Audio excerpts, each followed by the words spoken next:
Children academy के online classes में आपका स्वागत है। एग्रीकल्चर केमिस्ट्री के अंदर हम लोग फर्टिलाइजर के बारे में पढ़ रहे हैं।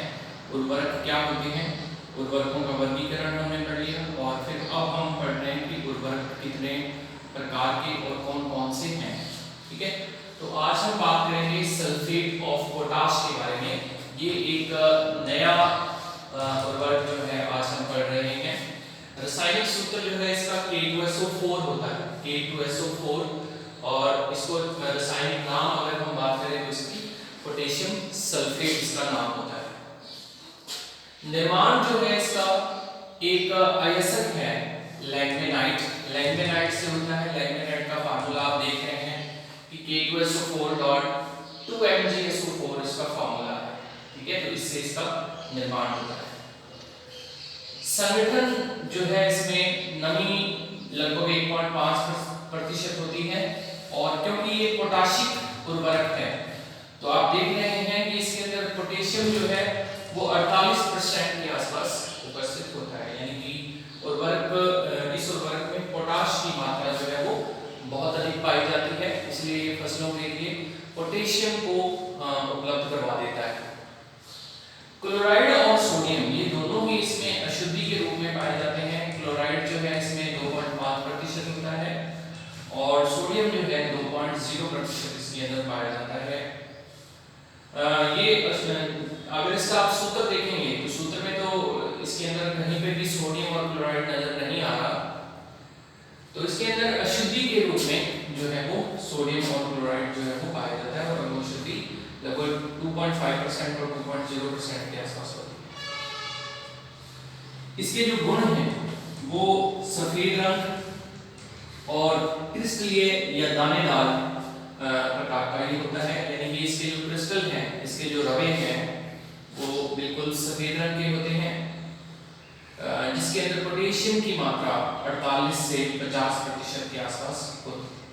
ठीक है, आर्द्रताग्राही नहीं होता। आर्द्रताग्राही ना होने का बहुत ही इसको फायदा मिलता है, जिसकी वजह से इसकी जो भंडारण की जो क्षमता है वो अच्छी होती है। इसको भंडार किया जा सकता है, और जो इसके जिन थैलों के अंदर ये भरा होता है उनको अगर मतलब वो बंद नहीं भी है तो भी ये उर्वरक जो है अप्रभावित रहता है नमी से।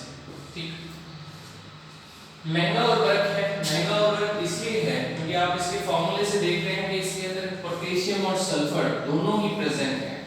ठीक है, और ये जो लैंगमेनाइट इसका अयस्क है, क्योंकि इसकी जो मात्रा है वो कम उपलब्ध हो पाती है, इसलिए इसकी जो है अमाउंट सल्फेट ऑफ पोटाश की कम प्राप्त होती है, जिसकी वजह से इसका महंगा होना एक जो है वो कारण है।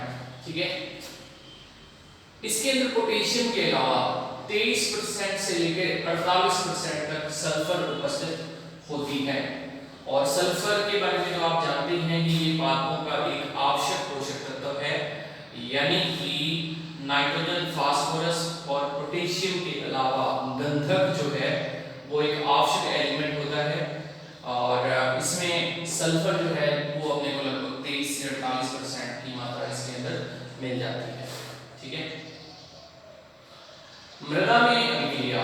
तो मृदा में अभिक्रिया क्योंकि ये उदासीन लवण की रूप में है, ये देखिए K2SO4 जो है उदासीन लवण है, और ये लवण जो है किसमें टूटेगा, 2K पॉजिटिव और SO4 2 नेगेटिव में टूट जाएगा। यानी कि ये अपने आयनों में विभक्त हो गया। अब ये आयंस जो है इसमें देखिए पोटेशियम आयन जो है वो मृदा के ऊपर मृदा कोलाइडों पर अवशोषित हो जाता है। मृदा कोलाइडों पर अवशोषित होने के कारण ये जो है वो पौधे को जड़ों के द्वारा प्राप्त हो जाता है। और दूसरी बात ये है कि यदि जल के द्वारा निक्षालन करवाया जाए तो इसका निक्षालन जो है वो जल के द्वारा नहीं होता है। उसका कारण ये है कि जैसे ही ये मृदा कोलाइडों पर अवशोषित होगा तो जल की मात्रा जो है उस अवशोषित पोटेशियम आयंस को अपने साथ नहीं ले जा पाती है। ठीक है, इसलिए उदासीन उर्वरक है। इसका मतलब ये कि अम्लीय और क्षारीय दोनों ही प्रकार की भूमि के अंदर इसको उपयोग में लाया जा सकता है। क्योंकि ये उदासीन है तो ये किसी भी प्रकार की भूमि के लिए अधिक मात्रा में या कम मात्रा में नुकसानदायक नहीं है। ठीक है, क्योंकि ना तो ये अम्लीय क्षारीय गुणों को बढ़ाएगा, क्योंकि ये खुद एक संतुलित या एक उदासीन उर्वरक है, इसलिए इसको किसी भी अम्लीय या क्षारीय भूमि में उपयोग में लाया जा सकता है। ठीक है, फिर इसके बाद में देखिए कि इस उर्वरक को क्षारीय चूने वाली जो क्षारीय मृदा है, तो चूने वाली क्षारीय मृदा होती हैं उनके अंदर इसका उपयोग जो है वो काफी लाभदायक रहता है, और भारी मृदाओं की अपेक्षा हल्की व मध्यम मृदाओं के अंदर ये उर्वरक काफी लाभदायक होता है। फसलों पर प्रभाव, तो देखिए फसलों पर प्रभाव की अगर मैं बात करूं तो फसलें जो है वो सल्फेट ऑफ पोटाश को के पॉजिटिव आयन के रूप में ग्रहण करती हैं। ठीक है, के पॉजिटिव आयन के रूप में ग्रहण करती है। ठीक है, ये फसलों को किस प्रकार से ये प्राप्त होता है उसके बारे में मैंने आपको बताया कि इसको पोटेशियम आयन के रूप में ग्रहण करती हैं। जल में घुलनशील होने से फसलों को ये शीघ्रता से प्राप्त हो जाता है। ठीक है, क्योंकि हमें ये तो पता ही है कि जितने भी पदार्थ हैं, पोषक तत्व हैं, वो जल के द्वारा जड़ों को प्राप्त होते हैं और फिर वो आगे पूरे पादप के शरीर में संचरित हो जाते हैं। तो ये जल में घुलनशील होने के कारण आसानी से मृदा को प्राप्त हो जाता है। सभी प्रकार की फसलों में उपयोगी है। फसलों के उत्पादन एवं गुणवत्ता में इसकी वजह से सुधार आता है। तंबाकू, आलू, चुकंदर, चाय, कॉफी, प्याज, जितनी भी व्यापारिक फसलें हैं यानी कि जो कि व्यापारिक दृष्टि से बोई जाती हैं, उनके अंदर ये अधिक लाभदायक है। खट्टे फलों में रस की मात्रा जो है वो बढ़ती है। पोटेशियम की वजह से खट्टे फलों में लाभदायक। ठीक है, यानी कि विटामिन सी जो है खट्टे फलों में पाया जाता है और ये खट्टे फलों में रस की मात्रा जो है वो इस उर्वरक की वजह से बढ़ जाती है। जिन पौधों में फल नहीं लगते या छोटे रह जाते हैं उनके लिए भी ये लाभदायक होता है, और इसे जो है बुआई से पूर्ण कर दिया जाता है। खड़ी फसल के अंदर इसको छिड़क कर नहीं दिया जाता।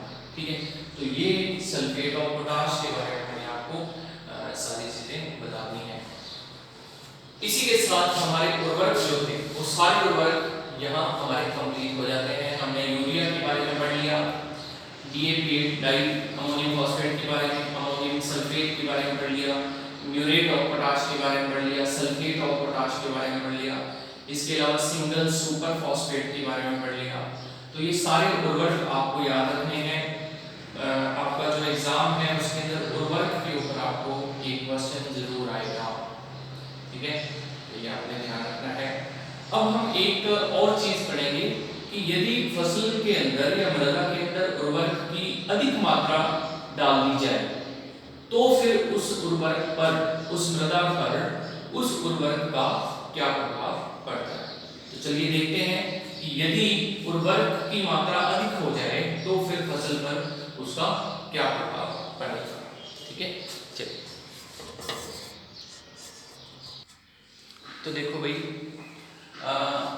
अब हमारा जो टॉपिक है वो है उर्वरक की अधिकता से मृदा पर पड़ने वाले प्रभाव। उर्वरक की अधिकता से मृदा पर पड़ने वाले प्रभाव, तो देखिए क्या क्या प्रभाव पड़ सकते हैं। पहले तो उर्वरक का जितना भी उपयोग फसलों में किया जा रहा है वो एक बिल्कुल ही अनुचित अनुपात के अंदर किया जाता है।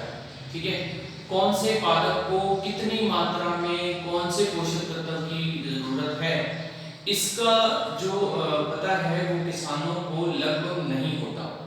ठीक है, यानी कि ये तो पता है कि इसके अंदर यूरिया डालनी है, लेकिन उस यूरिया की कितनी मात्रा एक पादप को जरूरी है, ठीक है, इसके बारे में कभी जो छोटे किसान हैं जो कि इतने शिक्षित नहीं हैं उनको इस बारे में जो है नॉलेज नहीं होता। इसी वजह से हमारा देश जो है इसके अंदर उर्वरकों की और पेस्टिसाइड की, इंसेक्टिसाइड की, फंगीसाइड की बहुत ही अनुचित मात्रा जो है वो उपयोग में लाई जाती है।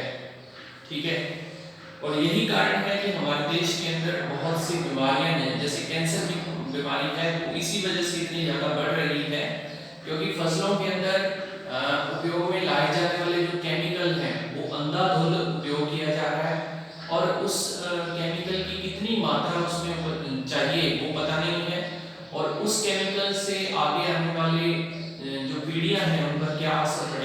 इसके बारे में कि जो किसान हैं और जो हमारी सरकारें हैं वो बेखबर हैं।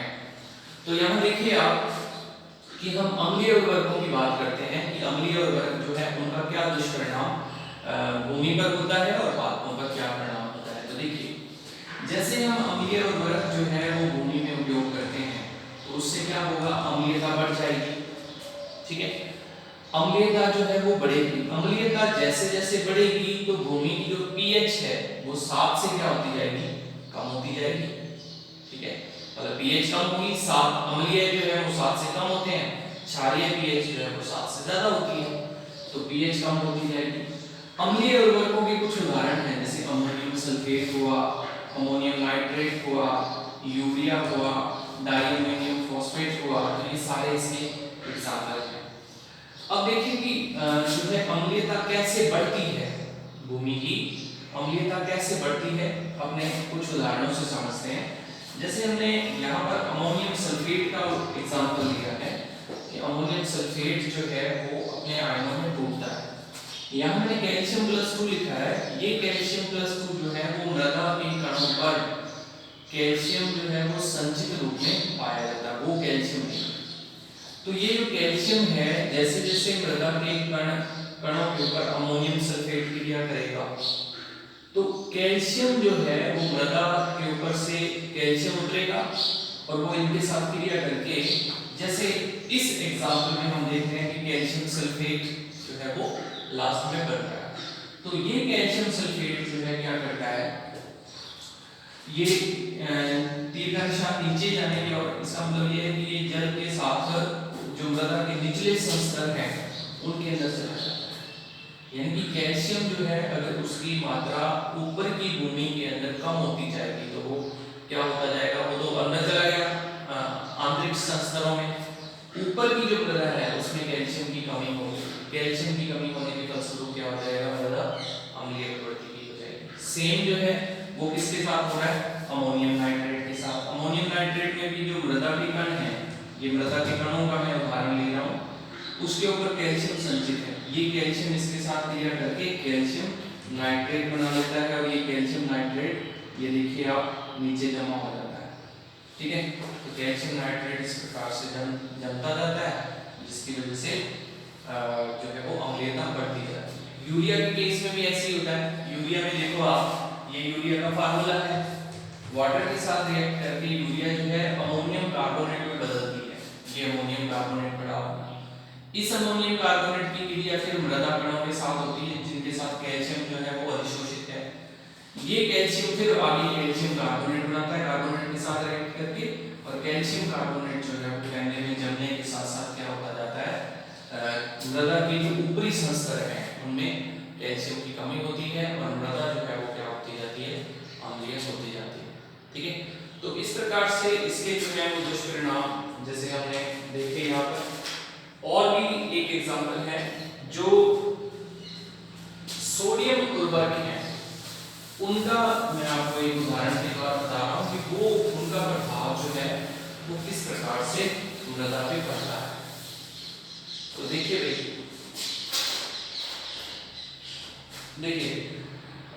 सोडियम के अंदर जैसे हमने एक एग्जांपल ले लिया सोडियम नाइट्रेट, ये सोडियम नाइट्रेट, ये क्या करेगा, वैसे तो ये Na पॉजिटिव और NO3 नेगेटिव में टूट जाएगा। जैसे ही मृदा के संपर्क में आएगा और मृदा के अंदर उपस्थित नमी जो है उसके साथ ये संपर्क करेगा तो ये क्या होगा, टूटेगा। अब इसकी अपने अभिक्रिया करवाते हैं वापस मृदा कोलाइड के साथ, यानी कि मृदा कोलाइड ये होंगे मृदा कोलाइड और इनके ऊपर कौन संचित है, कैल्शियम।